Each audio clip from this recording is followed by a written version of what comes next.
ஓம் காலகால ஈஸ்வராய நமக. பிரபஞ்ச சக்திக்கு நன்றிகள். இந்த வீடியோவை பொறுத்த வரைக்கும் ரிஷப லக்னத்துக்கு டாப்பில் உட்கார வைக்கக்கூடிய கிரகம் எது அப்படிங்கிறத பேச போகிறோம். டாப்னா கோடீஸ்வர யோகம், பெரிய ஆள், நான் அம்பானி அதானி ஆகிடுவேலாம் நினைக்கக்கூடாது. உங்கள் ஜாதகத்துக்குன்னு ஒரு கொடுப்பினை இருக்கும். உங்கள் ஜாதகத்தில் உச்சபட்சமான, அதாவது சொல்கிறாங்களே கேரையினுடைய உச்சத்தை எப்போ பார்ப்பேன் அப்படிங்கிறதுக்கான கான்செப்ட் தான் இது. ஸோ நீங்கள் எந்த தொழில் செய்தாலும் அந்த தொழிலில் சார் நான் இது வரைக்கும் பார்க்காத ஒரு வெற்றியை அடைஞ்சேன், பார்க்காத ஒரு லாபத்தை சந்தித்தேன், நான் பார்க்காத மனிதர்கள் கூட எல்லாம் கூட்டு பிஸ்னஸ் வச்சுக்கிட்டேன், நல்ல பேர் புகழ் எல்லாம் கிடச்சிருக்கு அப்படின்னா நான் சொல்கிற இந்த கிரக நிலைகள் உங்கள் ஜாதகத்தில் இருந்தால் நிச்சயமாக ரிஷப லக்னத்துக்காரங்க ஜெயிச்சுடுவாங்க. இதில் நம்ம மிக முக்கியமாக பார்க்க வேண்டியது என்னென்னு கேட்டிங்கன்னா, அணி சார்ந்த விஷயத்தில் இந்த லக்னங்களுக்கு எந்த கிரகங்கள் பொருளாதாரத்தை கொடுக்குதுன்னு பார்க்கணும். அப்படி பார்க்கும்போது குரு, கேது, சூரியன், சந்திரன், செவ்வாய் இந்த கிரகங்கள் தான் இந்த ரிஷப லக்னத்தை ஜெயிக்க வைக்கக்கூடிய கிரகங்கள் பொருளாதார ரீதியாக. சரிங்களா? பொருளாதாரத்தில் ஒருத்தன் ஜெயிக்கணும்னா குரு, சூரியன், சந்திரன், செவ்வாய், கேது இந்த திசைகளில் ஏதாவது ஒரு திசை இந்த ரிஷப லக்னத்துக்கு போகும்பொழுது அற்புதமான பலன்களை தரும். இதில் உச்சபட்சமான பலன் அப்படிங்கிறது எதுன்னு கேட்டிங்கன்னா 11ஆம் இடம் தான். அப்போ 11ஆம் இடம் என்பது என்னன்னு பார்த்தீங்கன்னா, இது பொருளாதார ராசியை சொல்லக்கூடிய லாபஸ்தானாதிபதி குரு. அப்போது இந்த ரிஷப லக்னத்தை பொறுத்த வரைக்கும் குரு திசையோ அல்லது குருவின் சாரத்தில் நின்று ஒரு கிரகம் திசை நடத்தினாலோ கண்டிப்பாக அளவுக்கு அதிகமான பொருளாதார மேம்பாடு இருக்கும்.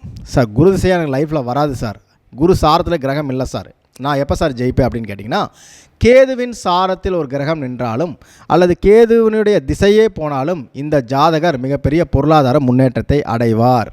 இதில் என்ன ஒரு ப்ளஸ் பாயிண்ட்டாக நீங்கள் பார்க்கணுன்னா, குரு கேது தொடர்பு இருந்தால் கோட்டீஸ்வர யோகம், கேள யோகம்னு சொல்லுவாங்க. அது பொதுவாகவே இந்த ரிஷப லக்னத்துக்கு உச்சபட்சமான லாபத்தை கொடுத்துடும். இதில் என்ன பிரச்சனைனா, குரு, கேது, சூரியன், சந்திரன், செவ்வாய் தான் பொருளாதாரத்தை கொடுக்கணும்னு சொல்லியிருக்கோம். அப்போ இந்த கிரகங்களும் இந்த வீட்டில் இருக்கணும் அல்லது இதனுடைய சாரத்தில் இருக்கணும். மாறி போய் உட்கார்ந்துட்டால் கோட்டீஸ்வர யோகம் வர்ற மாதிரி ஜீரோவாக்கிடும்.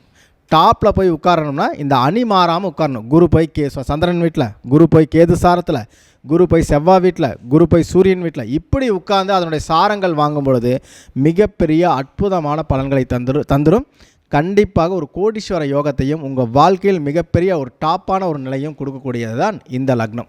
அப்போ ரிஷப லக்னத்தை பொறுத்த வரைக்கும் குருவோ கேதுவோ வந்தால் அருமையான ஒரு வாய்ப்பு. சார் மற்ற கிரகங்கள் வேலை செய்யாதா அப்படின்னு கேட்டால், சூரியன், சந்திரன், செவ்வாய் இந்த கிரகங்கள் என்ன பண்ணுன்னு கேட்டிங்கன்னா, ஜென்ரலாக ஒரு பொருளாதாரத்தை கொடுக்கும். நைசர்கிய பலம் ஒன்று கேள்விப்பட்டிருக்கோம் இல்லையா? அந்த நைசர்கிய பலத்தின் அடிப்படையில் கேதுவும் குருவும் அதுவும் லாபஸ்தானத்துக்கு அபிஜித்தாக இருக்கிறதுனால மிகப்பெரிய உச்சத்தை கொடுக்கும். மற்ற கிரகங்கள் கொடுக்காதுன்னு கிடையாது, அது குறைவாக கொடுக்கறதுக்குத்தான் வாய்ப்புகள். அதில் சந்திரன் போய் குரு சாரத்தில் இருந்தால் சந்திர திசை நல்லாயிருக்கும், செவ்வாய் போய் கேது சாரத்தில் இருந்தால் செவ்வாய் கண்டிப்பாக பொருளாதார ரீதியாக ஒரு முன்னேற்றத்தை கொடுப்பார், நல்ல நிலப்பலன்கள்லாம் வாங்க வச்சுருவார். இதே சூரியன் போய் குரு வீட்டில் இருக்கார், குரு சாரத்தில் இருக்கார் அப்படின்னா அதுவும் ஒரு லாபத்தை கொடுக்காமல் போகாது. சரிங்களா? ஸோ இந்த மாதிரி விஷயங்களை கையாளும் பொழுது ரிஷப லக்னம் மிகப்பெரிய ஒரு உச்சத்தை தொடும். அதனால் டாப்பில் போகணும்னா ரிஷப லக்னத்துக்காரங்க இந்த திசை போகுதான்னு பார்த்துக்குங்க.